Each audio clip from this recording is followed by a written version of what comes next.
like to call this meeting to order on March 16th, 2022. The first item on our agenda this evening is to accept or modify the agenda. Is there a motion? I move that the agenda be approved as presented. Is there a second? A second. All those in favor? Aye. Aye. Opposed? Okay. And so this is a little bit different on our work session this evening. We will have community participation on our action items. So I think we'll move to the consent agenda, and then as we get to the action item, there'll be two separate actions, and then we'll call up for public comment on each of those items as we get there. So next up is the consent agenda. Is there a motion? I move that the consent agenda be approved as presented. I'll second that. Any discussion on that? All those in favor, aye? Aye. Aye. Opposed? No? Okay. Okay. So our action agenda, the first item tonight is the request to accept a new scholarship, and that's going to be Mrs. Brudisill. Are you going to offer public comment before the presentation? Oh, I'm sorry. I haven't done this at the work session before. Okay. Yeah. So I guess first, is there any public comment on the acceptance of the scholarship this evening? Okay. Ms. Brudisill.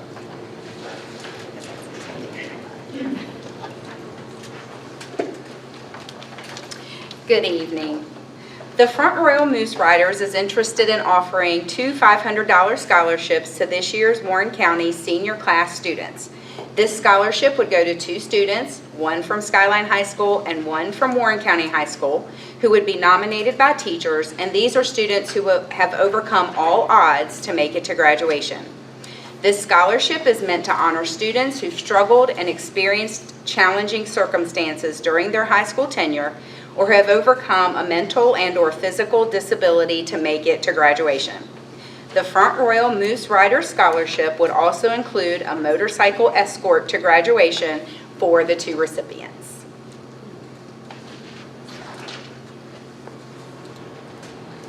Are there any questions for Ms. Brudisill? Is there a motion? I move that the request to establish a new scholarship being offered by the Front Royal Moose Riders in the amount of $500 to one student at Skyline High School and one student at Warren County High School be accepted as presented. Is there a second? Second.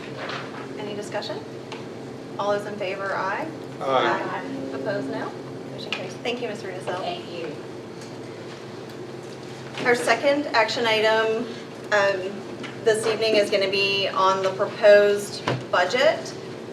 I'm going to read what I normally read before our community participation at our normal public meetings, and then also just remind everyone that this is going to be just on the budget only this evening.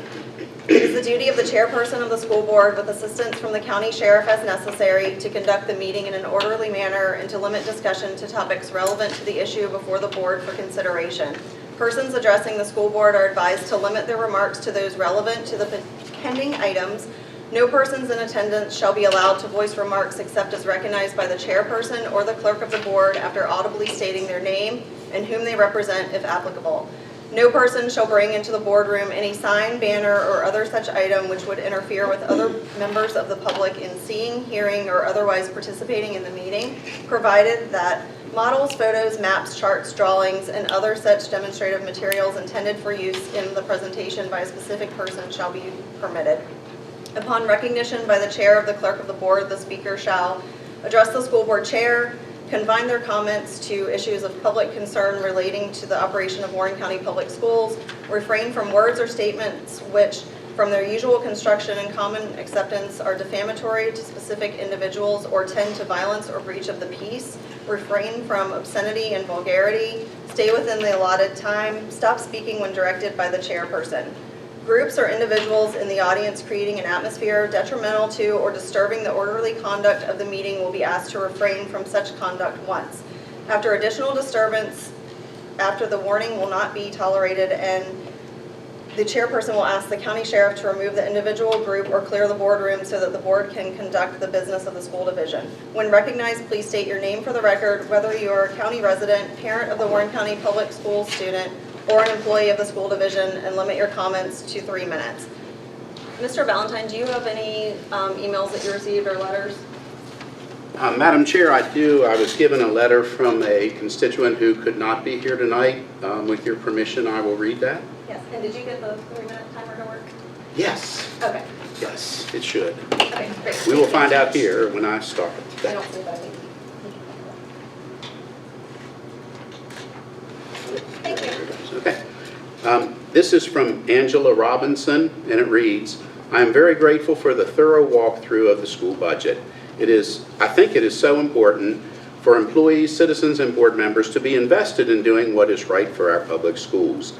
I am grateful for the professional dialogue that has been shown between the Board of Supervisors and our school board members. What is my concern is the continued attack on administrators and their roles in making decisions for our schools, as well as their pay. We must not forget that our administrators were once in the classroom. The years of experience combined of these administrative educators go into the hundreds. They have spent countless years doing the very thing teachers do each day. The hours and money it takes for them to even be an administrator is substantial. Administrators work 12 months a year. I could go on and on about how vital and important they are. Questioning their pay is disturbing. I do not disagree that our teachers need better pay. They work many hours without being compensated. Many, including myself for many years, work more than one job. We are great at multitasking and handling jobs even in the real world. I find it quite amazing that some members of the board are now so willing to listen to our teachers when just a few months ago they were questioned about their ability to be professionals, using Second Step to teach social emotional learning, and let's not forget indoctrinating with divisive concepts. I will continue to support teacher pay, admin pay, building improvements, and educational tools to help guide our children's instruction. If you are wanting to see our school system succeed, you will stop the bashing and work on finding answers. If we have concerns with some of the systems in place, please, by all means, discuss them, but the job of the board is to find a way to improve them, not just complain or spread it to the news outlets. Our board's goals need to be first and foremost, bring the community together, helping our children and families have a successful school system, and promoting Warren County Public Schools to the forefront of public education. Thank you for sharing my thoughts. I hope to see the board make the right decisions to support our teachers, administrators, and our buildings that are in need of many improvements. And again, that was Angela Robinson. Thank you. Do you have a sheet of people signed up? Yes, one person's signed up. That is John Lundberg. Sorry, I forgot. My name is John Lundberg. I think I know most of you. I'm a resident of Front Royal. I stand before you this afternoon with a simple message. Don't pass any school budget for next year unless two conditions are met. Number one, the school administration has explained in understandable language how they spent $64 million last year to educate 5,000 students. Number two, a new public hearing is held on the budget. The public hearing held on February 2nd was deceitful because it was held before the budget had been released. I represent a group of Warren County taxpayers who believe strongly that Warren County's classroom teachers deserve a raise and better working conditions. Many teachers have spoken to us in recent weeks, and their morale is low. They feel overworked, underappreciated, and fed up. But their well-deserved raise should only come after the school board has eliminated an obscene amount of waste and inefficiency that's clearly evident in Warren County Public Schools. I've been trying for more than 60 days to get information from the school administration for a one-page handout consisting of 20 to 25 line items in easily understood language that clearly explains how they spent last year's money. As of this morning, I had received nothing. I feel I'm being stonewalled. It's very disappointing. Why is the administration obfuscating a fancy word to make something obscure, unclear, unintelligible? 2 weeks ago, the administrative finance director, a very competent person that I greatly admire, told me he could provide me by Friday, March 11th, the data that I wanted. However, the day before I was to get the information, he told me that a change had occurred and that I'd have to go through the district's Freedom of Information Act officer to get the information. I feel this administration is delaying the public release of last year's expenditures. A person whom I trust, who's very familiar with the budget process, said the reason for the delay is this. Superintendent Ballinger wants next year's budget passed this afternoon at this meeting, and he doesn't want last year's expenditures widely circulating in the community before the vote. If that is true, and we don't know that it is, we find it unconscionable. If you elect to pass this budget tonight, we hope the Board of Supervisors demands, in the strongest terms possible, last year's expenditures before you even look at the inflated budget. In summary, I leave you with 3 points. 1, I feel there's clear waste and inefficiency in Warren County schools. 2, this waste and inefficiency must be eliminated as soon as possible. And 3, it is critical that a new public hearing on the budget be scheduled so local taxpayers who are having a hard time making ends meet because of inflation have a chance to express their opinion on the bloated budget. Thank you all very much for listening. Is there anyone else that would like to speak?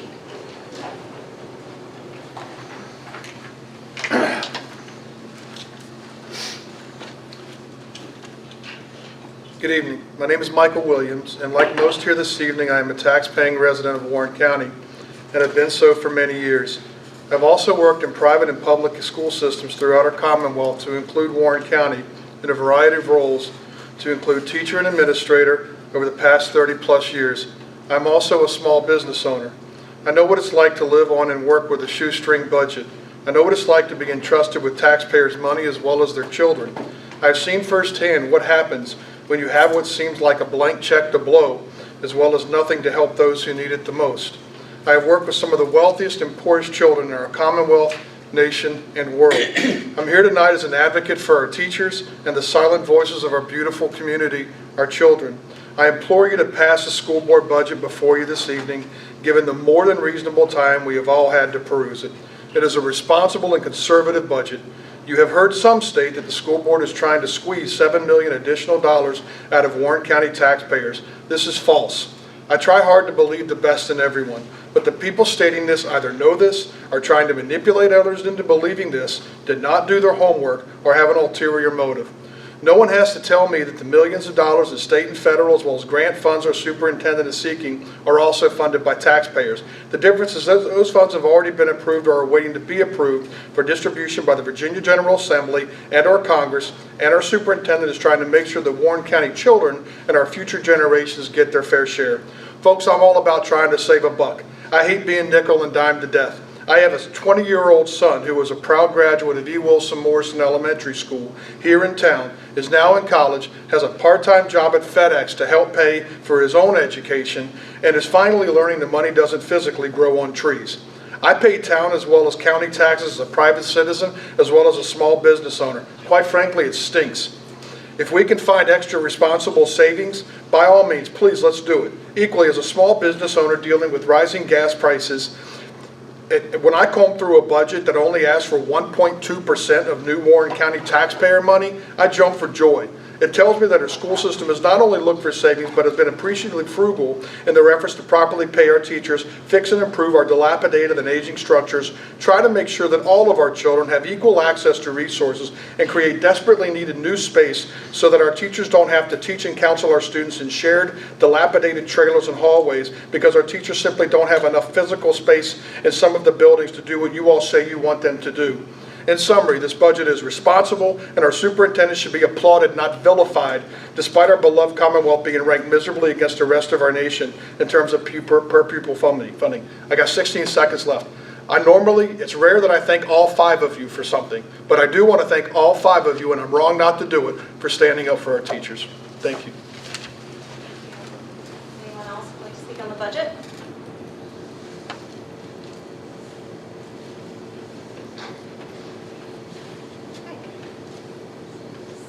Dr. Ballinger, update on our proposed budget. Thank you, Madam Chair. So basically, this is the budget that we've been talking about for the past 2 months.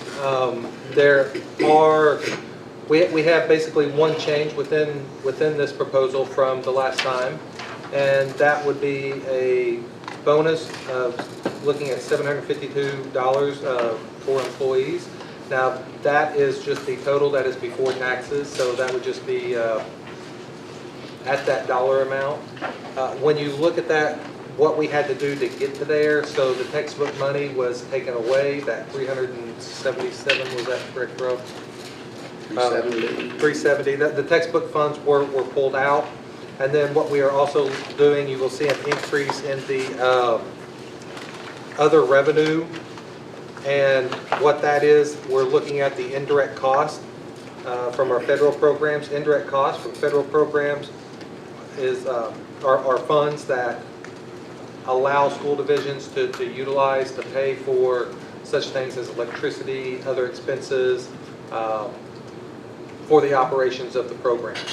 And so you can actually pull the indirect cost out. And so to be able to get to that dollar amount that we were looking at of $752 per employee, we had to utilize the textbook fund, and then it was $285,000, 580. 565. 565, got to put my glasses on to see that, to get us there to that bonus.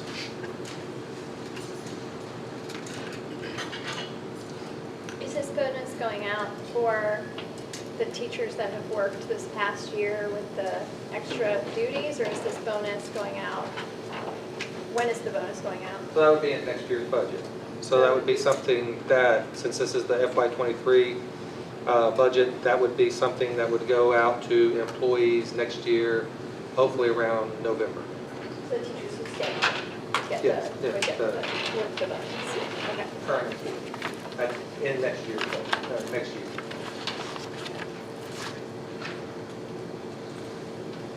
Are there any other questions or comments for Dr. Ballinger on the budget?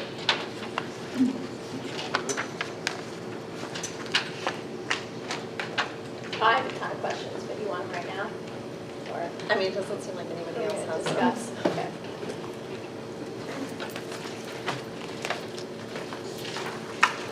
Okay, so this whole 1% increase deal, I mean, mathematically speaking, we've actually had almost an 11% increase.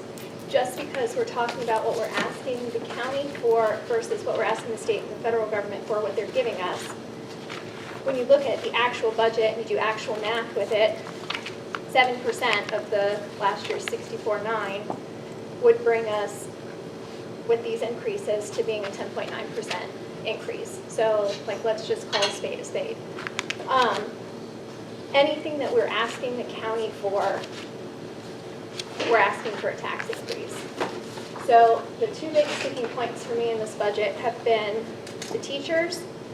And when I say teachers, I'm including instructional aides in there. The actual people that make the school system work on a day-to-day basis are who I'm referring to with that. So teachers and taxpayers. Those are my two top priorities in this. I think how we spend our money, all of us individually, through a board, through in every walk of life, how we spend our money, it shows your priorities. So I asked, what message is our budget sending? Are we prioritizing instructional staff, who are the reason that schools exist?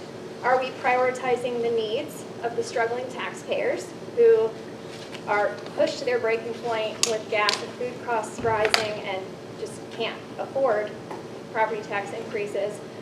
Or are we prioritizing things like lawn care and PR directors? I think we need to keep in mind as a board that the only way the government can get more money is governments don't produce anything, they don't earn anything.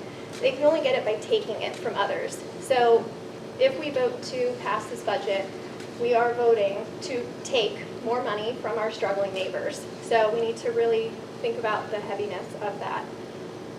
Any additional ask of funds from the county, it will result in a tax increase. I cannot fathom asking citizens who are already pushed their breaking point with rising gas and food prices to pay more in property taxes when the state and federal government have already gone above and beyond to meet our needs. I think what bothers me the most about seeing this extra $350,000-ish request from the taxpayers is that this increase is due to wanting better lawn care. I understand the needs to improve the care of our competition sports fields, but the idea that idea I can get behind. But to see the expense grow to include all groundskeeping for all schools, this I can't be in favor of. It's important to note, and I hope all taxpayers understand this, our school system has since 2018, received free groundskeeping from the county. So this was a choice, this is a want. We wanted better groundskeeping. That's why we're taking on this massive expense. So essentially, the message you're sending the Warren County taxpayers is that the priority should be put on the schools having better manicured lawns. Never mind the families struggling to put food on the table and gas in their cars. The priority is prettier lawns at the schools, and I'm not willing to go along with that. I'm confident there are other areas that we can find fluff in the budget.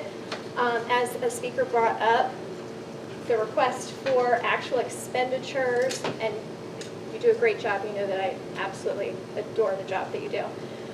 But it would have been very helpful to look at what the actual expenses are, which items were budgeted at one level, but then all that money wasn't spent. Obviously, the sub-company is one of those areas where there was a ton of money left over. Granted, it was because a ton of positions were left unfilled, but we have to look at what we've spent so that we can look at where we could potentially cut things, and we haven't had the opportunity to do that. As for the comment about not having a chance to have an adequate, fair public hearing, it's a fair statement. February 2nd was the public hearing. The public hearing was held at the beginning of the meeting. There was no digital budget uploaded for the public to review, so how on earth were they supposed to comment on that when that budget wasn't given to us until almost 11 o'clock at night on paper? By then, the public hearing was done, everybody had gone home. So, this budget isn't our budget. This is Warren County taxpayers' budget. This is all of our budgets. And everybody deserves a chance to be able to weigh in on that fairly and accurately. So again, huge budget increase from the state and federal government, looking at nearly an 11% budget increase for essentially a stagnant number of students. This doesn't even include the tens of millions of dollars that are planned to be spent on LFK and other renovations. Which that was something that I learned at the Board of Supervisors meeting. I didn't realize that all of our debt services and all of the expenditures for renovations, upgrades, improvements to our schools, that's not even included in this budget. So we're looking at potentially, I can't remember what the updated figure was from earlier today, like $18 million of LFK renovations and roof replacements and things like that. Add that to the $70 million, and that's really what the Warren County taxpayers are looking at. We need to find a way to make this all work without putting an additional burden on our constituents right now. People are pushed to the max, which then brings me to my next area of issue, is that our staff is pushed to their max right now. The teachers, I don't know how else to say it. Talking to some teachers recently who are resigning, I am embarrassed of the work conditions that we are putting these teachers through. I mean, no lunch breaks, no bathroom breaks, no planning periods. The burdens are just being layered and layered and layered onto our teachers. And if teachers don't like their job, I wouldn't blame them for leaving. But what are we going to do when that happens? When we have a mass exodus, what are we going to do? How does that impact our students? Because you don't have school without teachers. So I was very glad to see that the Finance Committee had worked out at least a compromise with doing the bonuses. But I'm going to ask to take that one step forward, and this isn't going to cost anybody a dime. I would like to ask our central office administration to make a genuine promise of improved working conditions to our staff. No more taking away their lunch and planning periods, no more piling continuously growing lists of job duties without compensation. The best gift we can give our teachers to make their jobs enjoyable again. And that's not going to cost a dime. And then also to improve the communication, because if we want to know why our staff is quitting in large numbers, ask them. And then when they give you their answer, believe them. Don't try to tell them and explain to them and obfuscate as to why they are wrong and why the way that they are feeling is wrong. That just infuriates me when I see that happen. So I think that's pretty much it. We've got, at least for me, taxpayers, teachers, and let's not put our turf ahead of all of it. Thanks. So, Dr. Ballinger, are there going to be, after today, if the board chooses to approve the proposed budget, will there be additional opportunities for public comment on the budget after today? Well, I mean, there'll be the regular monthly meetings until the Board of Supervisors has adopted the budget. Also, the Board of Supervisors will have a public hearing on their budget as well, which would include the dollar amount that the school is asking for. So you have that public comment, and then any other meetings that we have going forward that are at the first of the month, a public comment. So this won't be the final budget at this stage? No, ma'am. This is only we're required by law to have a budget that we present to the Board of Supervisors for consideration by April 1st. If you do not have that budget approved by April 1st, then this board gives up everything as far as their right to have a budget, and then you turn everything over to the county to allow them to make your own budget for you. So it is in code that you have to have a budget by April 1st to deliver to the county. Okay. And do you know approximately what percent of our budget, this proposed budget, would go to salary for staff? In this one, I believe it's 84.5%. I believe. Let me see here real quick.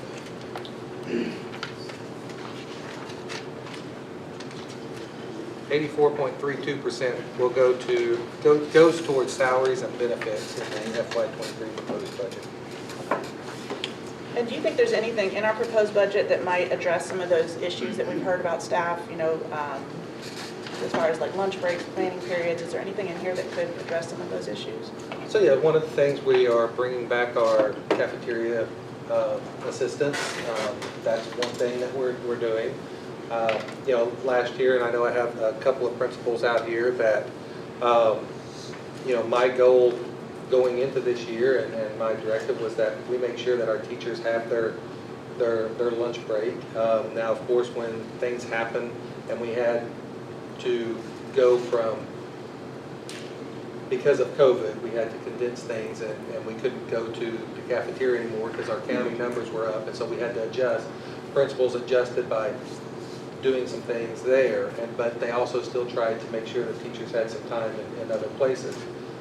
Some schools were able to make that happen. Some schools were better than others at getting that done.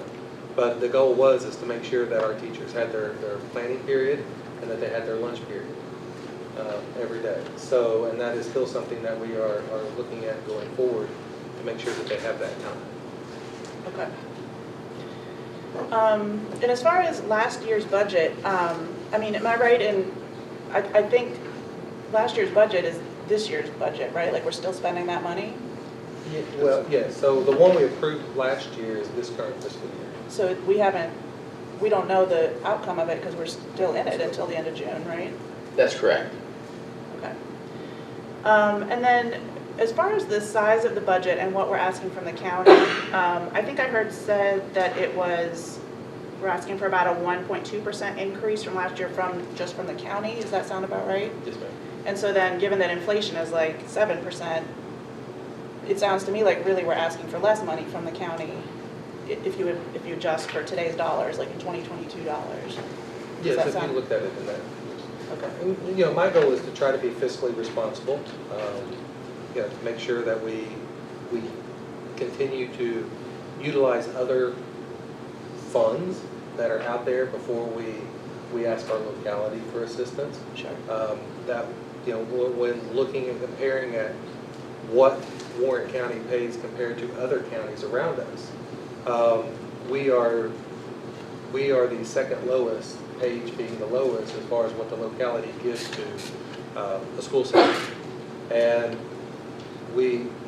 my goal is to continue to push that down if we can, but also we need to still stay competitive when it comes to other things as far as salaries and benefits and other things that we can do for staff. So if we're spending less per pupil, how does our teacher salary compare to our neighboring counties right now, our salary scales? This year's salary scale, we're just behind Frederick at the starting. And then if you break that down to 30-year, because our 30-year, I think Frederick goes all the way to 41, possibly on their scale. And I don't know, but correct me if I'm wrong on that, they do. So just compare 30 to 30 where we end. Then we become, I think, at 30 years, our teacher salary is just below Winchester at the 30-year mark. Yes. Okay. And so we would be second at the 30-year mark. Okay. Thank you. Have you heard anything back from, I know because the lawns got brought up again, the bids went out again for that, is that correct? Do we have any That updates? is correct. So I would have to defer to Mr. Smith on where we are in that process. So I do know that we did modify those and we did send those out. I'm not sure on when we are expecting those back. The pre-bid is the 29th of March. The actual opening of the bid is April the 12th. We're looking at bidding this out also to multiple vendors, if that would help with being able to secure less cost. Perhaps there may be even some more local people who may be more comfortable with their company of just doing several of the schools rather than all. We're bidding it out multiple different ways to see what's the best price. But it would be back, the bids would be returned on the 12th of April, and the pre-bid would be on March 29th.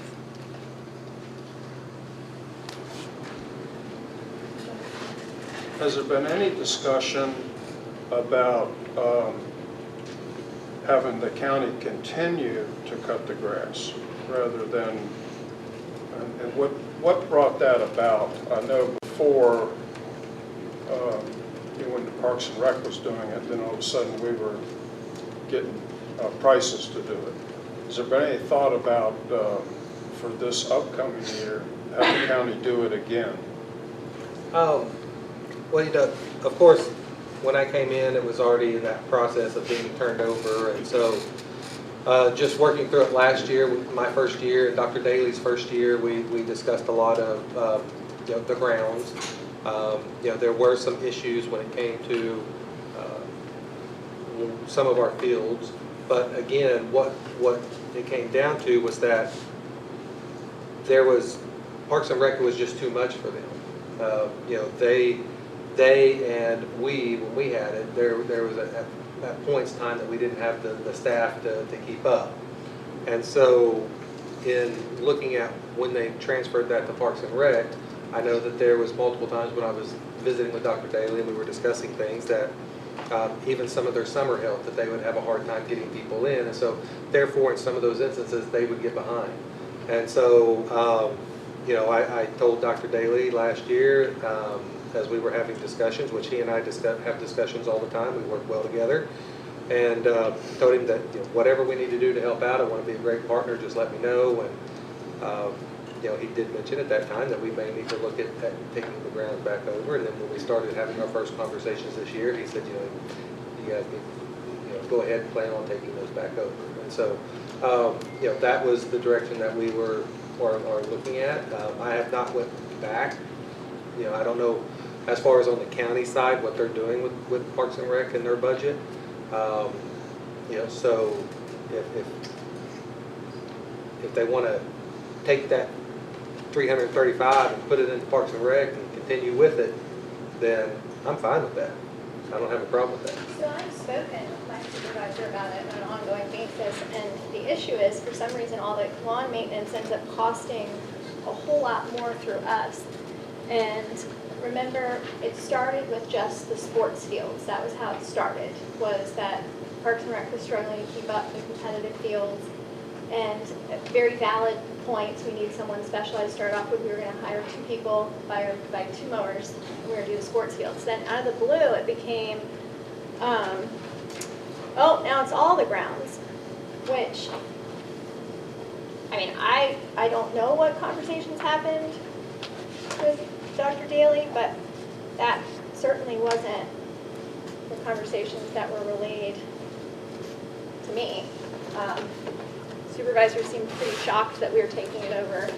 To pull the facts on it, so the county is able to do all of our grounds, including our competitive fields, for $226,485 a year. So for us to be going up, the last meeting I had it written down at 308, but you're saying it's now it's 335? Is that what we're looking at? Well, no, it's 308 for the grounds. You're correct on the 308. It's the total ask for the county is 335. Okay, so 308 for the grounds, when the county's getting it done for 226, I mean, there's a huge discrepancy there. And also, the way I would run my household with doing it would be, maybe we look at taking over the sports fields now, and we put the rest of the grounds on the back burner right now until a time in which people aren't paying $4.25 a gallon for gas. And we could, if we just eliminated the groundskeeping, I think we would be pretty close to flattening this budget if we're only taking on our sports fields. I think that would be certainly a fair compromise and an easing into things and not trying to rush through it. I don't know, I've never received I'll ask the rest of you guys, I have never received a phone call or an email from anyone ever saying, hey, you know what?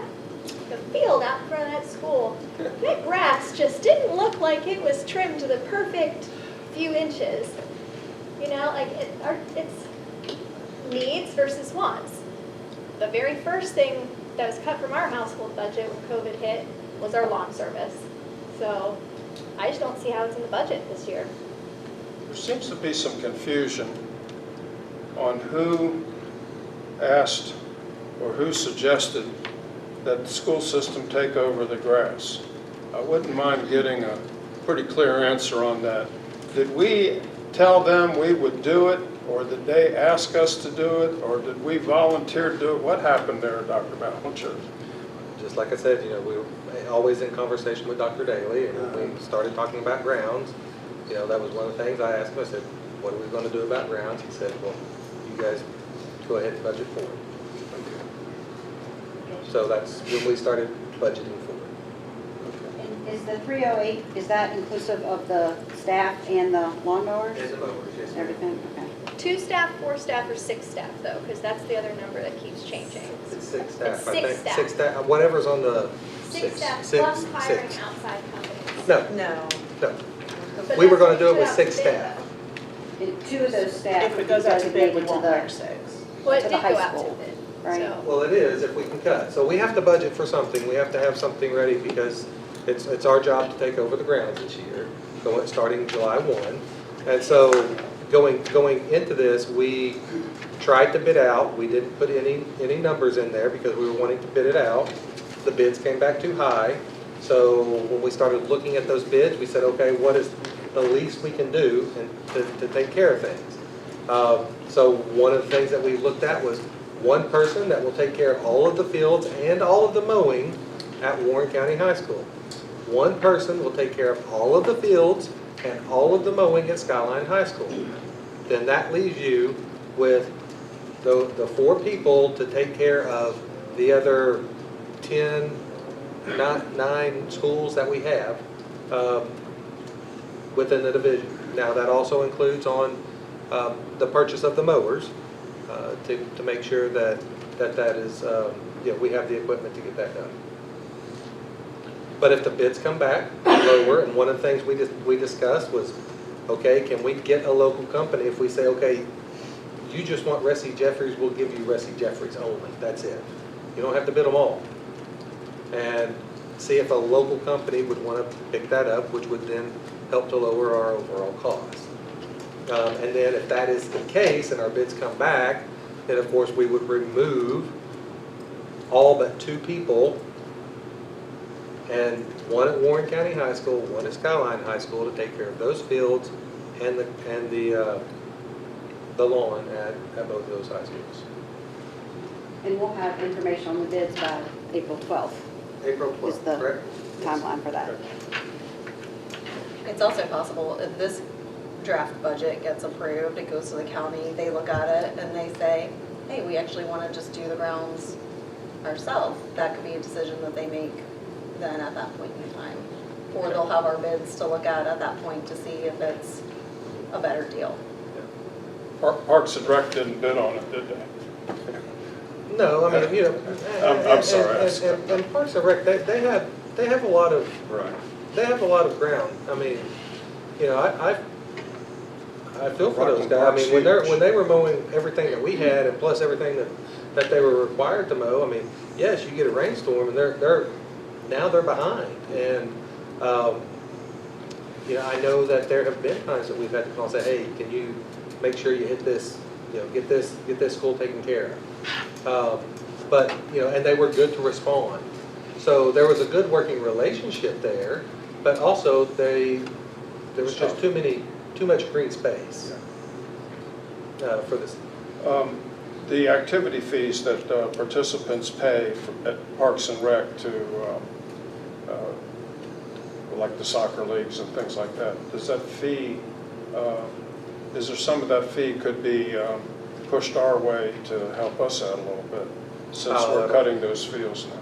Yeah, I don't know. That would be, yeah, I think, well, no, we don't have a, we don't charge Parks and Rec for usage of our fields. I mean, we have an agreement with them, and we want to be a good partner. So really, I would say that those fees would have to stay with Parks and Rec just to keep their, you know, they have to have that revenue stream coming in to offer the programs that they need to offer. So I would not recommend that, just because then what are we doing with our Parks and Rec programs? No, I would go along with that.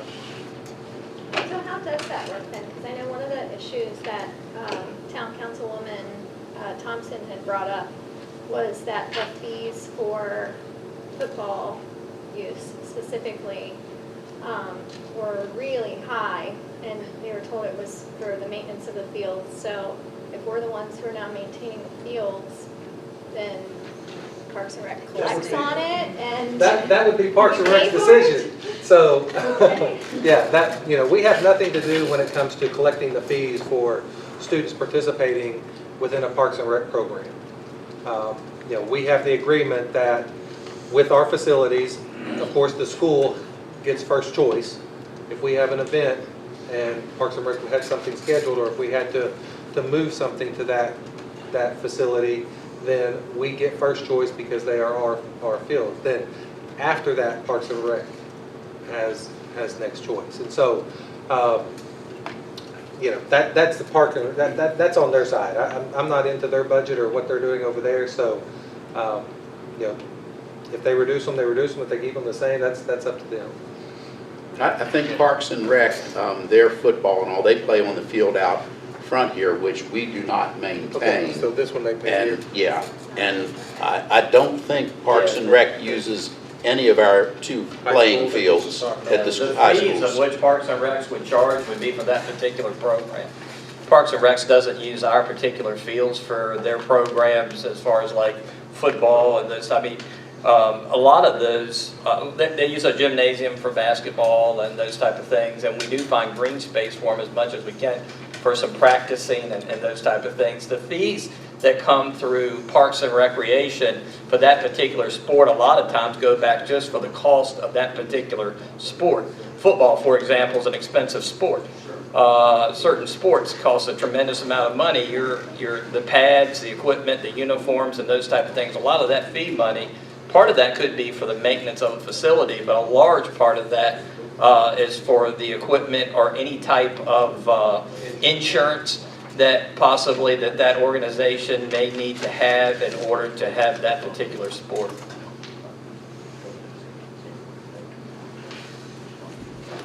Any additional questions for Dr. Ballinger or Mr. Valentine? Was there, I seem to remember there was a discussion from the finance committee about there was cuts to the child nutrition program, right? We were able to pull money from that. Can you That's what elaborate? Dr. Ballinger was That was talking the indirect about. cost Yeah, indirect costs. Okay, from federal programs. okay. Yeah. But that's, we're not losing anything from our nutrition. Like that was money that could be Right, so taken easily. yes, because, that's a revenue stream that we can tap, but, it's not a revenue stream that I would say is going to be consistent, simply because right now, all children eat for free, so you don't know if the federal government is going to go back on that and then take that back to where it's a pay. We are required to keep, is it 3 months, 6 months? No more than 3 months. 3 months. Typically, they recommend operating. And so balance. this, to help with this, is a one-time, or could be a one-time event. And so that's why I'm comfortable using the IDC this time, but I wouldn't want to make sure that it's a consistent revenue stream within our budget going forward, just because you don't know the stability of it. You said that amount was 280. 285. 285, 565. And then, I know we're discussing the virtual stuff later in the work session, but how does that impact the budget? The other day, the email where it was said that we were cutting the virtual programs. I did say we were cutting virtual You programs, said so, we would be keeping virtual Virginia. right, which is still a virtual program. But Right. so the fee, so right now, we look at, we're utilizing most of our CARES funding for that. And so we would need to see, again, what the total cost of that would be. We do have some funding that could still be utilized for the virtual piece of it. Now, eventually, if we continue with the virtual program, you're going to start seeing a line item that would need to be put into the budget probably for the virtual program. So, but right now, we feel comfortable in where we're at with our federal dollars that we have. But, so, Virtual Virginia, it only lists that there are 5 full-time and 3 part-time students. And then Edgenuity has 123 students, and our virtual academy has 87 full-time students. And like Edgenuity, I remember when we voted for that, and I had asked, is this gonna be short-term, long-term with that type of an expenditure? And it's on this list, it says $70,000, and it was for 2 years, but now we're cutting it. We just started it in January. So again, the issue that we're having is, you can also see for our virtual academy, the salaries, and I think that was just the salaries, that probably didn't include any of the total cost to us, was right at $100,000. You're paying those teachers that time for their planning period, or a portion of their planning period. And so you continue, you're going to have those costs no matter where you're at. And one of the things that we have struggled with when it comes to finding support for our virtual academy this year. The problem, I mean, to me, it makes sense to just hire a virtual teacher instead of having a teacher have to do that in their planning period. But, I mean, I know I personally would never have voted to spend $70,000 for this 2 years worth of programming if I knew we were only going to use it for 6 months.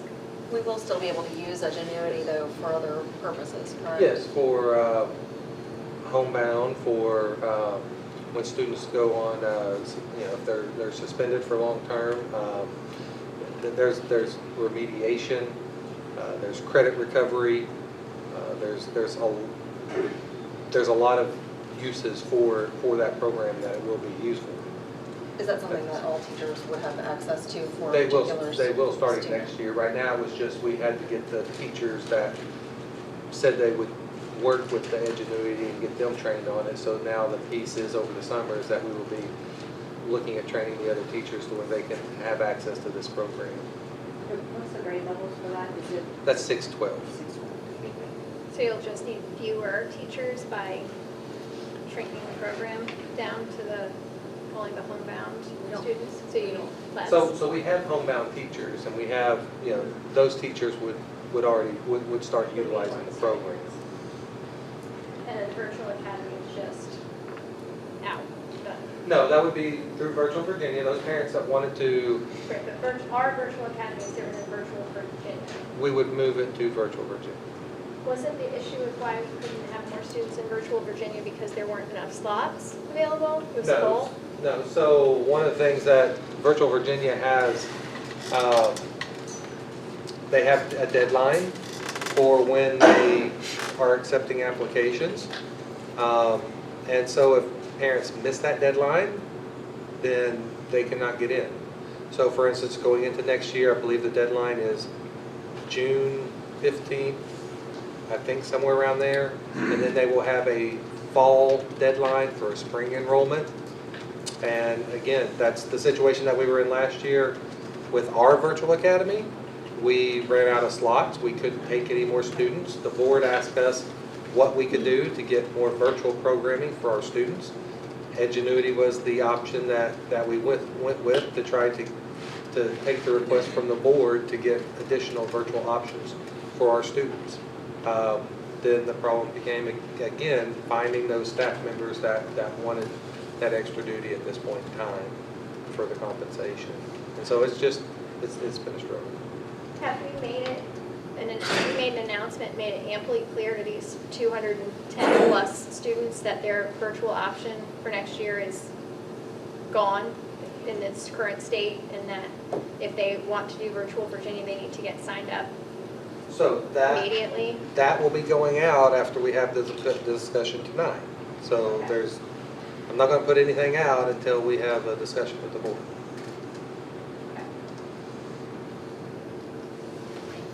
Any budget questions? Sound good? Is there a motion on the budget? I move that the superintendent's proposed budget be approved as presented. Is there a second? Yes, Madam Chair, I'll second that. Any additional discussion of the budget? Yes, I think any budget process for a school division is a complicated issue. There's twists and turns all over the place. And I would like to thank Mr. Ballantyne and Dr. Ballinger for all the time that they've spent on this, and their staff that have spent time on this. I know it's been a long haul for you guys, and I appreciate it. It might not be perfect, but it's a great start. If you're looking for something to be perfect, it's usually not attainable. So thank you very much, and your answers to your questions at this meeting, and then the meeting that we had with the Board of Supervisors I thought was excellent. So once again, thank you. Additional discussion? Mr. Ballantyne, can you roll? Sure. Dr. Funk? Aye. Aye. Mrs. Lowe? Aye. Madam Chair? Aye. Mr. Rinaldi? Aye. Mrs. Salins? No. Motion carries. Work session. Special Education Annual Plan 2022-2023, Mr. Hirsch. And if it's okay, I'm going to start having when we're doing discussion, have the person that is discussing come and sit at the table. Okay. That way they're not standing up there for a long time, Okay. depending upon how long the discussion is going, so. Didn't realize there was going to be a I close-up. like the room like this too, it's good, so. Yeah. That's- I like this, we're good. That's scary, Mike. I know, you gotta move that back a little bit. The video. Dr. Ballinger, Madam Chair, members of the board. Well, I have a couple things to discuss today. The first one is the Special Education Annual Plan, which is basically an application for federal funds to support special education. It's about $1.2 million. I'll give you exact figures in a little bit. I want to talk to you about what our special education annual plan is laid out to do. First of all, the first part of the annual plan, there's assurances and certifications.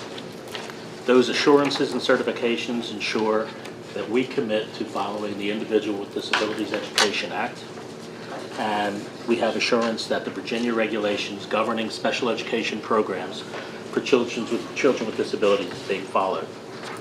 Certifications that Warren County Public Schools develop local policies and procedures for the provisions of special education services.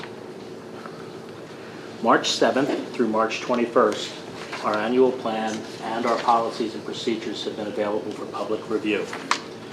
Just today, I met with each of the private school principals. They were all invited, 4 showed up today, and we discussed not only the special education annual plan, but some other supports that are available to our private and homeschool partners. How many is that total, like in the area? I think we send a list of about 11. And we are consistent with I don't know the exact number, but the list is very consistent with what Title I and the rest of the titles send out. We want to send the invitations to the same schools, and we think that's a comprehensive list. It was posted in the Northern Virginia Daily on March 9th and sent out to all of the Special Education Advisory Committee members and people on the phone and mailing list. It was a robocall. The annual plan was also discussed at the Special Education Advisory Committee's last meeting. That was on Monday. So we went over the annual plan. The SEAC, or Special Education Advisory Committee, went over the plan and wholeheartedly endorsed it. The second part of the plan is an interagency jail agreement. Because there is a jail in the jurisdiction of Warren County, we're committed to serving inmates ages 18 to 22 with disabilities. We have to serve them with special education. We have a full-time teacher in the jail with a computer lab without internet. And what we've done is when the jail was being created, we were part of that design process so we could have a classroom to effectively support the inmates with disabilities. The agreement has not been changed, and that's just a piece in the annual plan that we certified. Actually, I just received an updated one that I reviewed last night, so. Oh, good. So I was going to actually talk to you today about that, but we didn't get a chance to. Language? Okay. Yeah. And the third part of the special education annual plan is a report on implementation. And what that is special education and related services have been implemented.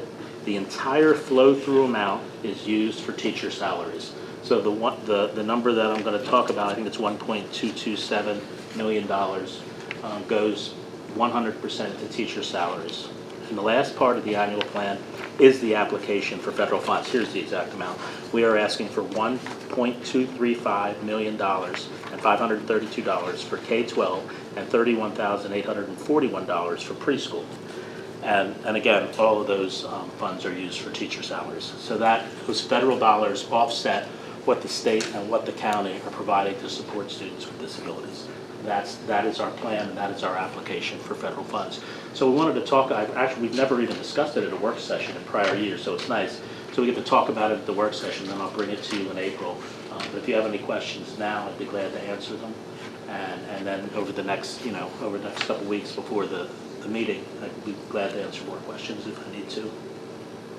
Does anybody have any questions about that? And just for, I'm sorry. How do you make the basis for how much we are requesting in teacher salaries? Like, what's that based on? I'm sorry.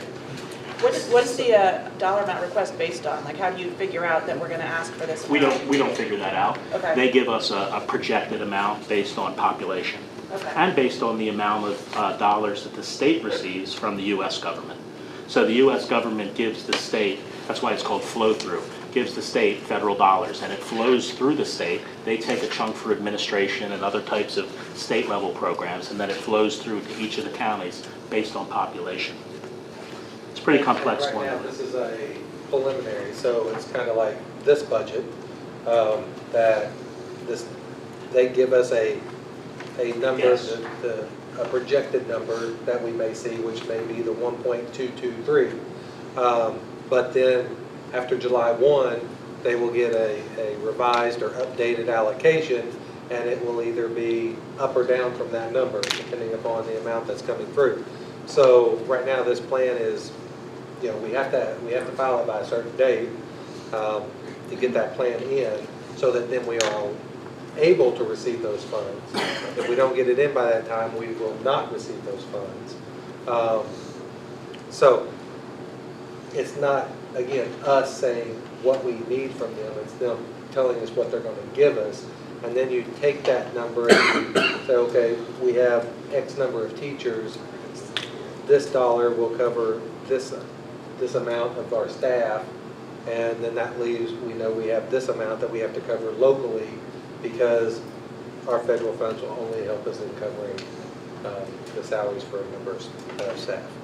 And one thing to remember, with our special education plan, we do support private and homeschool students significantly. And that's what I met with the private school principals today. Now, there's a formula that's figured out that comes out to what's called a proportional set-aside.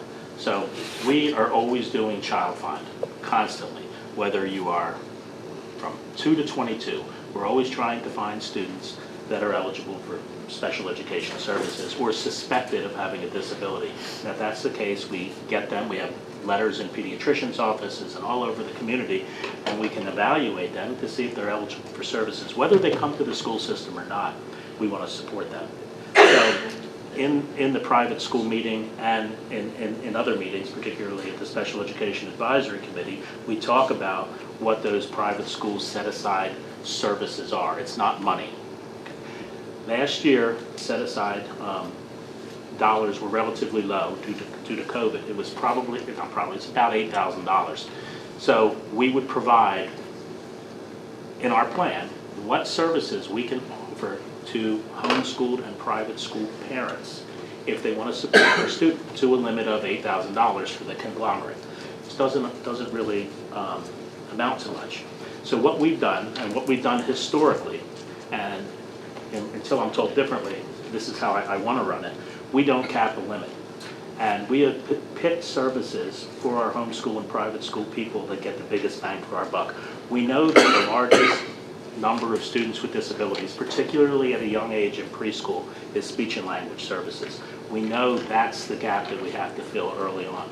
So we provide speech and language services for homeschooled and private school students with no cap.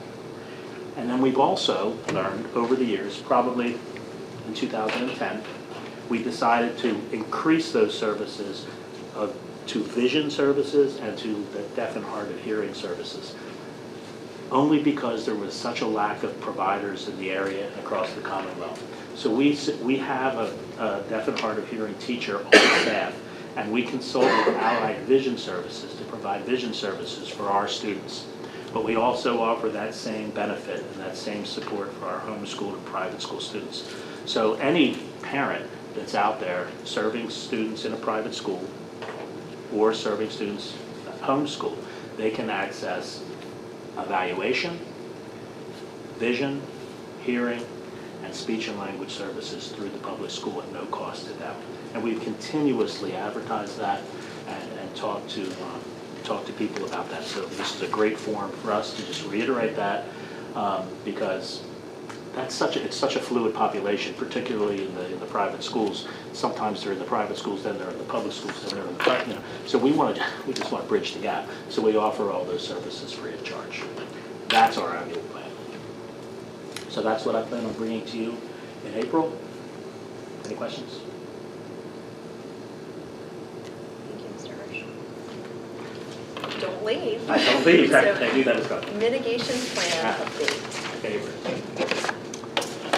Okay, today I thought I would look at the dashboard right before I come in. Today we have 0 active cases for students. We have 1 student that's quarantined, and we have 0 active staff cases. So we have no active cases in the school division of COVID-19. Boy, I've been waiting a long time to be able to say that, and I'm sure all of you have. So we're taking this opportunity to look at our mitigation plan, and I think it was sent out yesterday. I think it has highlights.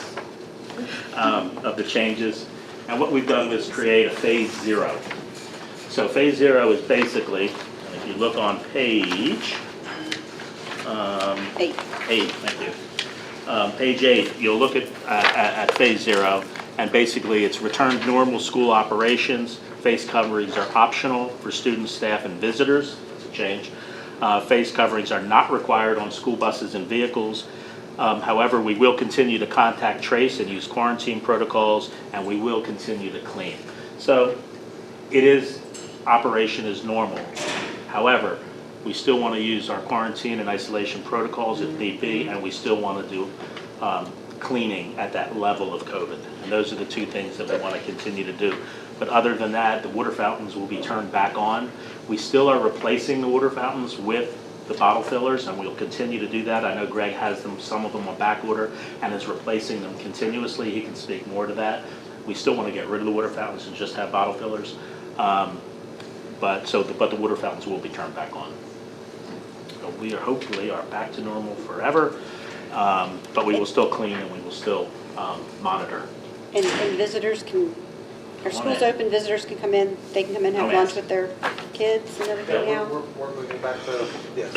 And so I sent an email out to principals last week, I believe it was, to tell them to, no, you don't have to use 6 foot of distance anymore. You can pull your students back into small groups and do some of those other activities that you typically would do in a normal school year and a school day, and just to start moving back into that direction. That's great. And to open the schools up. So That's where we're at. You have any questions on that? Thank you for sharing great news. Yeah, I bring good No, news. All this happy news. I got no pressure on me. Yeah. Appreciate it. Now I'm out. So next up is the cell phone policy within our schools. It's just kind of a discussion that I thought maybe we could start as a board. A lot of the emails that I get, that we all get, seems to have some use of a cell phone at the root of it. Someone texted somebody sent a screenshot of something to someone within the school, a video of something, and then just notes from teachers that, how disruptive they can be in the classroom. And so we just, I guess, kind of want to hear as a board a little bit more of what's going on within the individual schools. What can we do to try to cut back on some of that cell phone use and eliminate some of this? So, what you have on here tonight, if you look under where it says the explanation and summary, that is pulled directly from the Student Code of Conduct. So that is the cell phone policy when it comes to the Student Code of Conduct. I added the policy JFHA GBA, Prohibition Against Harassment and Retaliation, because within that document in a couple of places it mentioned cell phones.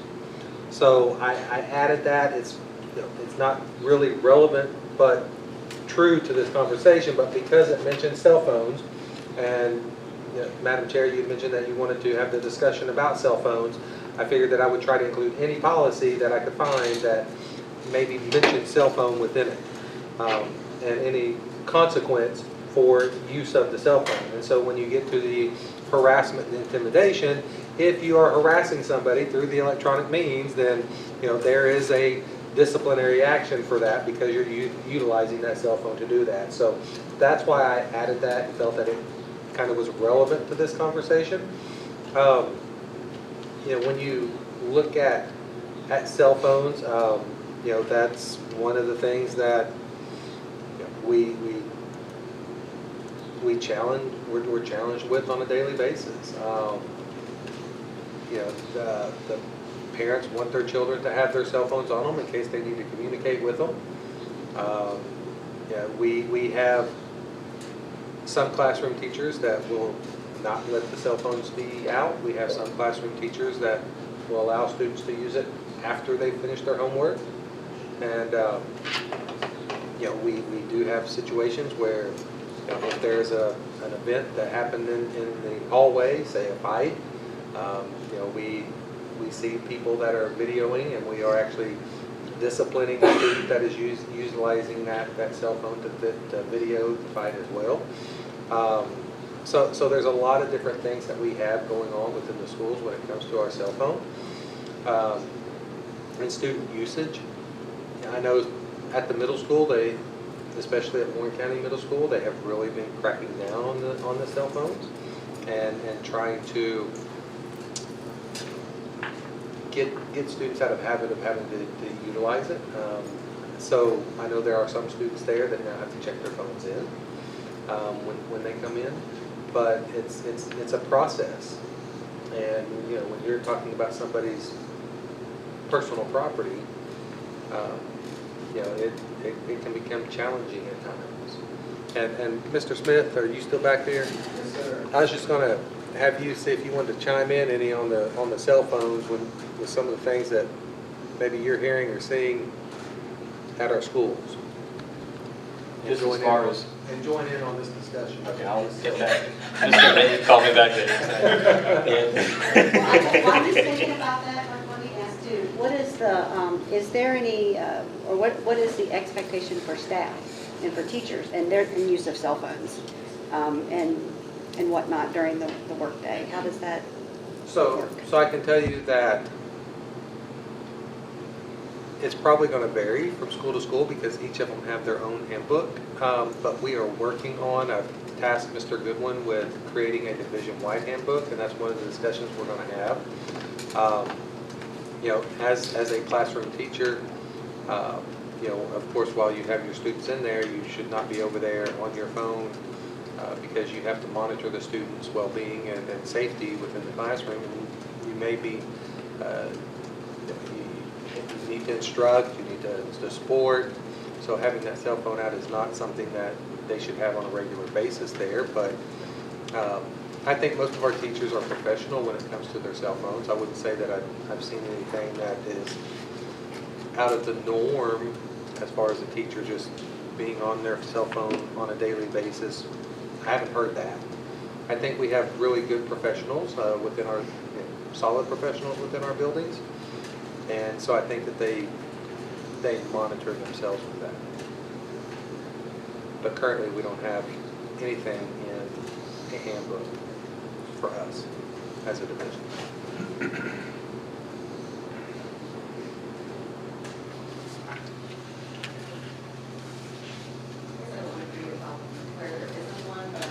This is something that maybe we could think about a survey to go out to teachers and see, try to identify what some of the problems that they're finding, see what the actual usage is, how disruptive are they during classroom instruction. I don't know, those are just some of my thoughts. That's what I was thinking too. I think we perceive it's a problem, but I would want to make sure first that it really is. So I want to survey teachers, maybe also students, especially secondary students. I would be interested to hear what they think. And then like principals, administrators, so that, like you say, we're not trying to solve something that doesn't exist, or if we do address it, we make sure we're addressing the right thing. Like, is it that we need another policy? What is it? Is it enforcement? Like, how can we help? I would love to hear that from like people kind of in the trenches. Okay. I think just with social media and the videos and pictures and entire Facebook pages devoted to the pictures being taken of our students without their permission, I think it's pretty clear that it's a problem. That's an interesting point, like maybe there's something for within school and something else for publicizing things from within school, maybe that, Well, they I don't know what the law take is there. pictures of the kids, of No, that's their what I'm saying, classmates and in then, school, and then like, go is out of that- school and is that post them, legal? I and don't then know. everybody's like, oh, we can't do anything about it. But, Yeah. I mean, I know in my household with parenting, consistency like, across the board. Like, we all have to be on the same team. I think all the schools need to be on the same team. With that said, would I want to send my child to school without a cell phone with them? No, I would want my child to have a cell phone with them. But I would expect that to be in their book bag, unseen, unheard, all day long. I don't even want to see them out at lunchtime or recess or anything else, because that's just what creates the problem, because they just don't have the maturity to understand how detrimental it is to take pictures of other people. I mean, think Well, of and the all- challenges, all the things that happen. Right, yeah, exactly. It's just been so many, all of the problems seem to come back to the It does, cell it does. phones. So if we just have it across the board, if it's out, it's taken. Parent can come to the office and pick it up at the end of the day. End of story. No exceptions, done. Then, yeah, I'm sure the kids aren't gonna be happy about it, but, oh well. I mean, I wouldn't be so sure. I mean, maybe some kids would be. Maybe I some think kids so, are sick of yeah. this, They you know? probably would be, yeah. Yeah, try pulling your cell phone out in the middle of sitting in court. See what happens then. They don't mess around. So, I like the idea, though, of getting, the input from the teachers and, the secondary students, and the administrators too. Just, they might have some other additional ideas that we can look at. What's working, what are they trying now that's not working? Yeah. Yeah, I like the idea of some students having to check their phone in, like if you've done this 4 times, you lose a privilege or something. I mean, I think that sounds effective. And I agree with consistency is definitely the key. Well, when you give the teachers, you ask their input, you're including them in the decision-making, and they own it too. So I do have a confession to make. When I was teaching, I did use my cell phone in front of a class one time because I had a kid that was just out of control. I called his father on the cell phone. I forget the kid's name, and I just say his name is Chris. And I said, Chris, there's a phone call for you. And he goes up there, and his father was on the other end. That got him straightened out right away. So there is positive uses for cell phones. And Chris got himself straightened out real quick. Yes, sir. Yes, sir. I can just add, Dr. Ballard. I think Ms. Alens, she hit it on the head there, is that most parents, or even I'm a parent, and I enjoy having that connection with my children with a phone, so I know it's almost like a lifeline, to be honest with you, to some degree. But that lifeline, as we know, is a privilege because at one time, for I guess the majority of us in the room here, a cell phone did not exist. But we still went to school, and we found other ways to kind of maybe get acted up or something, and those type of things, at least I did. But it is a privilege for that, but the thing comes down to is being able to have the responsibility of having a privilege.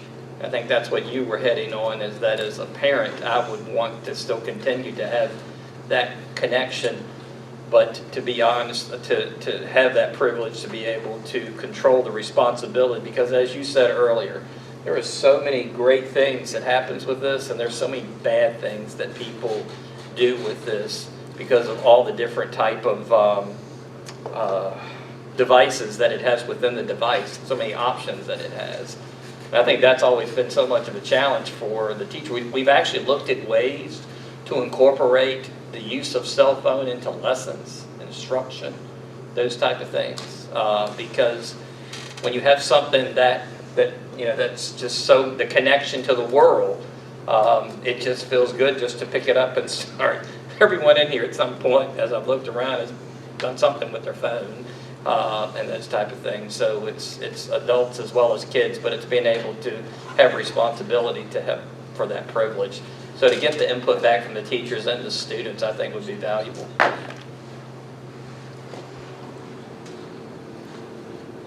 So we can kind of work on putting a survey together to go out to Yeah, secondary. we can do that. Okay. Okay, so survey for cell phones. Okay. Any other comments or questions on that for this evening? Okay, so we had this code of conduct for school board members came up, I think in our February work session.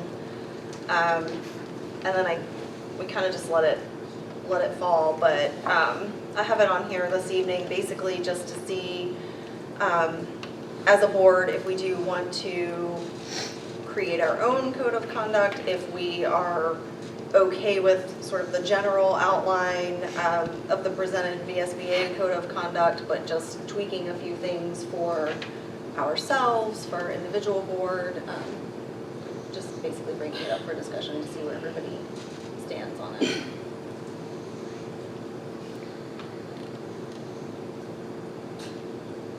mean, I'm fine with the code of conduct here that the VSBA has. I'm also open to adjusting it so that board members are comfortable. But, you know, reviewing the items here, I think these are reasonable expectations of board members, and I would be comfortable with these items. I don't know what you all think.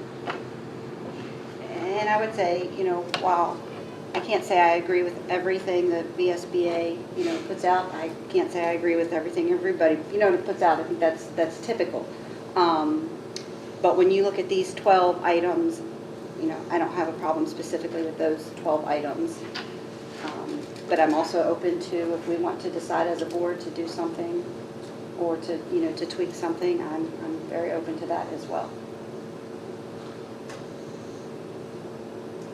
I think I made myself clear last time. I know, but what I guess I wasn't clear on, is it just, I is took there an something oath here? to the Constitution, and that's, I'm out. That's good enough for me. I'm not signing up with anything VSBA right now. And you can take the title off the top of it, the intent is still the same by the VSBA. So, Are there any changes you would want to make, excuse me, that would make you want to sign everything it? except for I will uphold the Constitution, the Virginia, and my oath was my Yeah, code we've of already conduct. sworn that oath, so I don't know that. Yeah, so it'd be I'm not sure redundant there'd for be me. a reason. I mean, you guys are welcome to sign it. Sure, Like, sure. if Yeah, no, you're good with that, I'm not going to object to that. I just view it differently. And Signing this code of conduct is not a full endorsement of the Virginia School Board Association. This is just one of their documents. Doesn't mean that you approve of all of their documents. So they seem reasonable to me, the 12 ones, and I've signed this document before, so I'm okay with it. yeah, I'm not judging you guys for doing that at all. Completely respect your choice to do so. I just view it differently. I just wanted to have the opportunity, if there was something that anyone wanted to have changed, we could have the discussion again this evening. Okay, So Madam Chair, what direction are you wanting to go? So it sounds like, Sounds like it's good to go. continue without change, it sounds like would be fine for our April meeting. Okay. So you'll want this added to the April meeting then? Yes, please. Do we want to just remove where it says VSBA, or just leave it? Well, that's up to you as a board. You guys tell me what you want me to do. I mean, it's the same document whether VSBA is up there or not, so I think the truthful thing to do would be to keep the VSBA on there since it is a VSBA document, so. So they wrote it, but it's our code of conduct for us, for Warren County Public Schools. It's not saying that we are doing anything for the VSBA. I mean, number 2, I will attend scheduled board meetings.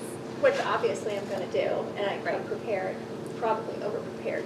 But the issue is, this code of conduct was set up, the entire reasoning for VSBA is to manipulate and control a school board's indismission. And I will have no part in that whatsoever. I mean, I'm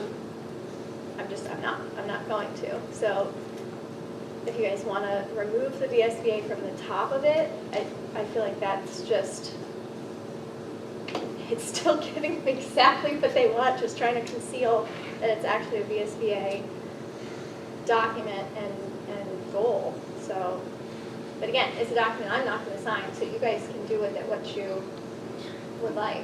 I mean, to me, it's 12 bullet points that tell us how we're going, or say how we're going to conduct ourselves as school board members. And I don't have an issue with any of them. Yeah, I'm fine either way. I mean, I don't have an issue with these. So putting it on the action item for April will be fine, Okay. as is. Okay. Okay, virtual options for fiscal year '23. Dr. Bellinger?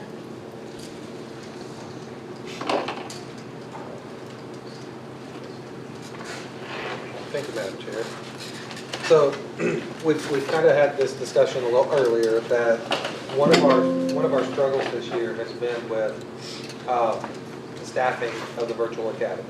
One, when we started the first virtual academy in the summer, we had a deadline for parents to sign up so that we could schedule classes and see how many teachers we could get. It was, we did have to talk to multiple teachers multiple times. We had an original list of teachers that said they would do it, but then when we actually were ready to implement it, that list dwindled pretty fast, pretty quick. And what some teachers were hoping for is that it would be built into their schedule. So if I'm a high school math teacher, I teach my first block, I have students, my second block, I have students, my third block is my planning period, but my fourth block is all virtual. Well, in the building, that typically doesn't happen that way because you have the number of students in a certain class that you don't have that luxury. You're going to have 20 to 25 students every hour except during your plan.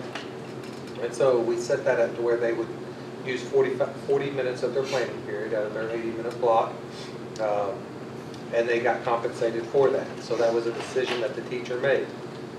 Teachers getting compensated for their use of their planning period is nothing new. A lot of teachers will sometimes take on that extra class period because it could be a difference of, an addition of $3,000, $4,000 up to $7,000, $8,000 for them in a year by taking on an extra duty, by teaching an additional class during their planning period. Then we rolled into October as numbers started to increase. We started getting a few more requests, but we could not put anybody in our virtual academy because we already had teachers that classes were already set. Some teachers were actually doing double duty. So when you look at, for instance, I know Ms. Salins, you mentioned earlier about hiring staff. So we worked in our budget to try to hire 2 virtual teachers last year. We were only able to hire 1. That one we had split between 4th and 5th grade students to give them 19. So you had out of 4th grade, and is Miss Rudisill still here? Yeah, she's still here. So how many students does your virtual teacher have right now currently in 4th and 5th? She has 12 4th grade students, 5th grade students, and then the 3 3rd grade students that are working through Virtual Academy. Yeah, through Virtual Virginia. Virtual Virginia. And so because we couldn't, one, we asked her if she was okay doing 4th grade half a day, 5th grade half a day with virtual students. She was, so she took that on. But then we didn't have anybody for the 3 3rd graders, and asking that teacher to do an additional grade, even though it's virtual. So we decided to put them on Virtual Virginia. So we pushed those students to Virtual Virginia. At the middle and high school level, you have, of course, your core classes, and then when you get up into the high school, you have some of your elective classes. Most of the elective classes are asynchronous classes. But we definitely wanted to make sure that we had our core classes with a teacher in front of them, and a lot of the asynchronous would happen with the elective classes. And so we did have trouble finding teachers that initially signed up. We had a pretty long list of teachers that said they wanted to do virtual, but then when we started having the conversations, as I said earlier, it dwindled pretty quick. So we were able to then set up with the number of students that we had, with the number of staff that we were able to get. We set up a schedule, and I will note that in this virtual academy, going into this year, the one that we created, there were no 11th grade students whatsoever that wanted virtual. So we do not even have any students that are 11th grade. We have some that are 9th, 10th, and 12th, and then of course 6th, 7th, and 8th when you look at it from that perspective. And then we have the elementary 3rd, 4th, and 5th over at E. Wilson Morrison. And once we were full, and a lot of schedules don't always match up because you had to start in that virtual academy with those classes, then that's when we moved into October, and the board requested that we try to find additional solutions for our families. And so that's when we started looking to see what we could do, because we just could not increase the class size, because those teachers are required to follow the same requirements that our teachers are. And so we were able to push Edgenuity, and that is 2 days a week, that we were able to find teachers as far as to work with students and to check in with students. And so since Edgenuity is more of an asynchronous model, there is a video component to it that is embedded within the program itself. And so it didn't take a teacher offering that full-time status that the other virtual program required. And so we offered that to explain that to those parents and still allowed those parents to make that decision. And so that was more of an asynchronous model when it comes to the Edgenuity. And then as that filled up, now we are pushing everybody back to Virtual Virginia because we're maxed on the number of staff that we have in there that can monitor the students that are on the program. And so, you know, looking through and working with it and tutoring there, so it's putting us into, and we haven't had many, I would say probably one or two that wanted in person last semester, that didn't want to go this semester, that wanted to go virtual. So looking at next year, because of one, the staffing issue that we had when it came to filling those roles. Also, one of the issues we had with parents would sign their student up. Their student would get behind in the virtual academy because part of that role is not just the teacher, but the parent also needs to help and to monitor that situation at home. So when those students would get behind, and then that student was coming back to the school, now they're going back into a classroom, and that student is behind where the rest of the class is, and that teacher's having to work to catch them up. And so it just became a vicious cycle when it comes to parents wanting to push them into virtual, pull them out of virtual. So we need to have more consistency when it comes to as far as, here's what we're going to do. You have a deadline. If you don't meet it, you're going to have to wait till the next deadline because it's manageable. It becomes unmanageable when we give a free-flowing in and out. Now, we did limit, and we would only allow one change, kind of like what we did last year. But you still would have some students that were getting behind. And now, don't get me wrong, you had some that are very successful in it. And it's just making sure that we have something that is consistent, something that is manageable from one, the teacher side of it, the instructional side of it, the timeline side of it. Now, even with Virtual Virginia, we're still going to have tutors. So you have to still have a tutor, but now your tutor doesn't have to be a certified teacher. Now you can have that tutor be an instructional assistant if they want some extra duty pay for tutoring, maybe 30 minutes, 40 minutes after school, then they could get an additional stipend to help when it comes to offering tutoring services for those students. So it widens your pool also of the number of people that would be available to help with the virtual academy. Will Virtual Virginia be a little more expensive? It will. Why is that? Because they hire the teachers. We lost our share of teachers last year to Virtual Virginia. They wanted to go into that, so we did lose some teachers to Virtual Virginia. But looking at where we are with our numbers, I do know a lot of the counties around us are doing away with their virtual academy. I still want that piece of the virtual academy because I think it's important to have, but I just think we need to restructure it to where we have more consistency going forward with that virtual academy. Was the in and out related to what what COVID case numbers were doing, or if we were requiring masking or not requiring masking, or? It fluctuated. I'm going to say, coming in and out. It's more at the secondary level than it was at the elementary. I can probably tell you Lisa probably didn't have any of her kids jump in and out. at the elementary, but at the secondary, you saw a little bit more of that. And yes, it could be COVID-related, or it could just be, well, we want to try this. Well, we didn't like this. We gave that opportunity. Sorry, Ms. Russo. I know you were getting ready to say something. Yeah, we didn't have any jump in and out. So we did have a few jump out. We weren't really, because of the nature of elementary, we're all year, all content.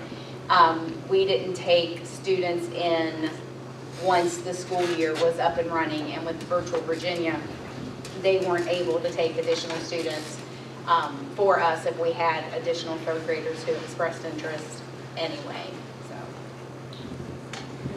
In Virtual Virginia, that's a first come, first serve. When it fills up, So typically they have a deadline for when you have to. because I'm looking it up right now, it says enrollment right now for fall 2022 opened up March 15th through July 15th. Yes.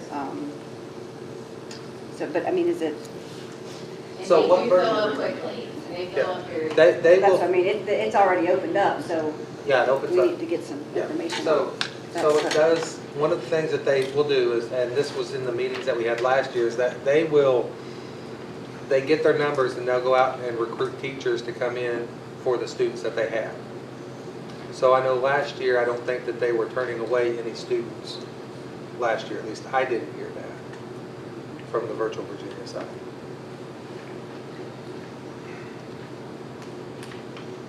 But your plan is to put something out soon to parents so they know, Yes, like, the goal would be to work on it tonight, try to get it tomorrow. So it sounds like there were maybe a few reasons people were virtual last year, obviously. So there's some people that want to be virtual, there's some people maybe that have health issues or something. So Virtual Virginia would be the new option for people who want to do virtual. But if you have, like, the school year has started and then you have a health condition, you have to go homebound, you would still, that would be where we would use Edgenuity, is that Yes. right? So that would Yes. only be So- for. Yes, so you have those situations where Right. a medical homebound is, that's different. Right, okay. We have to provide those services, so, Right. but that would be a tool that we can then use, because you have somebody that is designated to offer that homebound service anyway. Right. So you're not having to find somebody to offer this over here. You have somebody designated already. So when we're talking about, like, if you missed the deadline, you've missed it, that's for the people who are opting to do virtual, not for people who would need it for a particular Correct. medical reason. Or if a situation came up, anything throughout the year, we would be able to accommodate that. Yes. So there would be some of those accommodations, and we already have the platform in place. Of that 200-ish students that we're doing between Edgenuity and our virtual academy, how many jumped in and jumped out?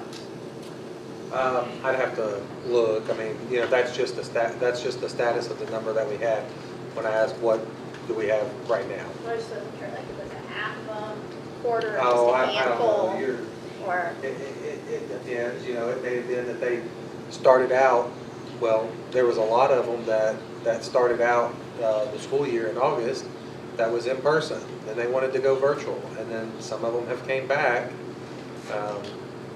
Once the spring semester started, some of those students came back.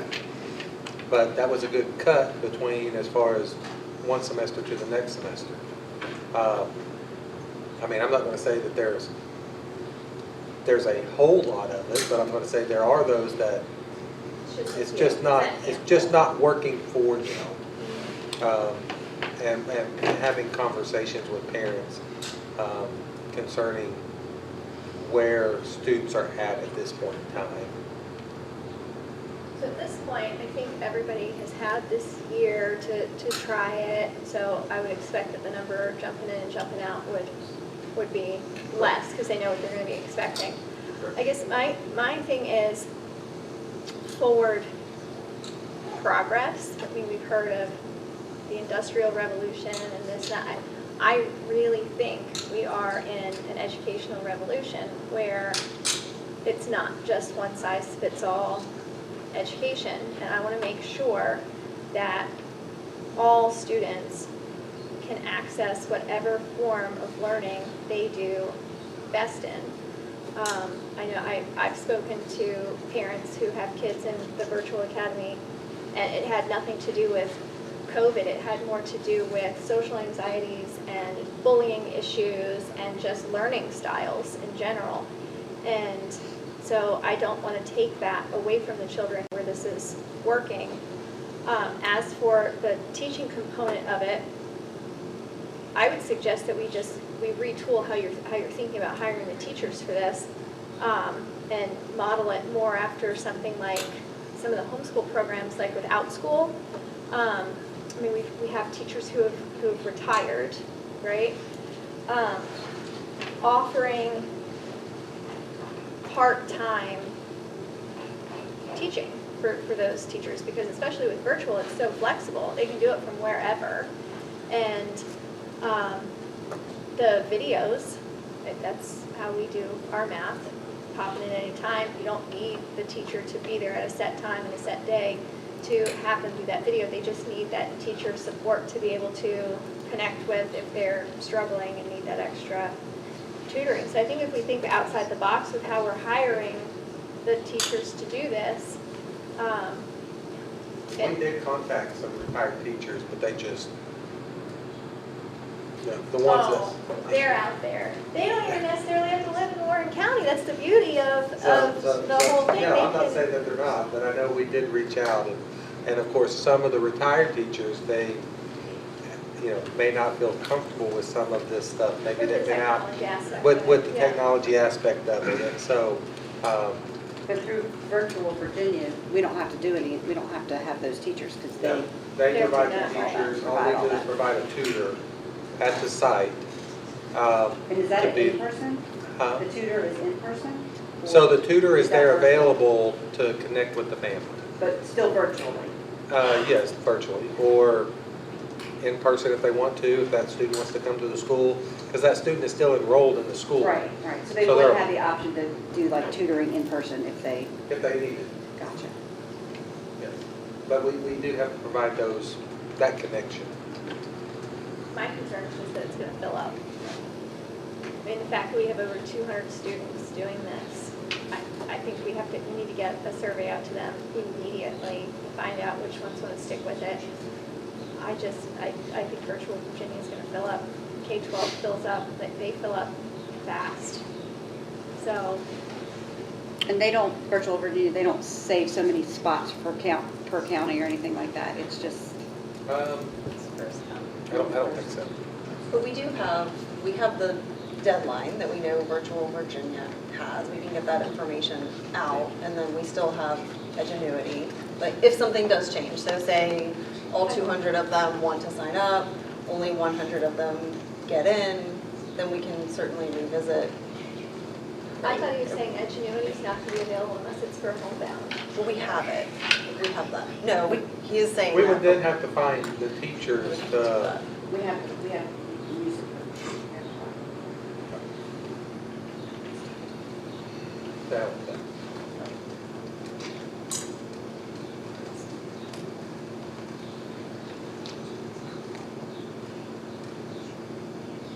Anything else on virtual options?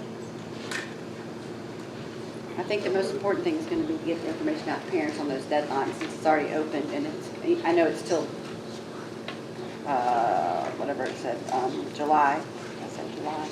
Well, if they do fill up fast, then it's really not a deadline. It's Right. just ASAP. But that's what I mean, but it's Yeah. important to get, yeah, because it already opened on March 15th, so I think that's important to get that information out, like, yeah. So they can get on it. Well, and being clear that is the deadline for basically our virtual program this year. So between June 15th and when we start school, nobody making late decisions to change to virtual. Now's the time to decide we're either going to be in person or virtual and then commit to it. yeah. That just needs to be that going clear. Sorry. No, go ahead. Is that going out to all parents or just the virtual? No, so that'll go out to all parents. We'll just send out a verbal call and an email to all parents concerning Virtual Virginia. And then I think if you don't hear back from the students who are in virtual, we need to make an additional effort to get in touch with them. Yeah, As soon as possible. We'll send them a couple of Yeah. And with directions, like just guiding them where to go Yeah, to very find the specific. link so that they know, or you know, when it's an email, they could click on it and this will take you right to sign up. And not just letting them know, hey, the deadline is this, but letting them know, this could fill up before that deadline even comes. So that they know they need to, if they want to do this, they've got to get on it immediately. So, but it needs to be a commitment one way or the other.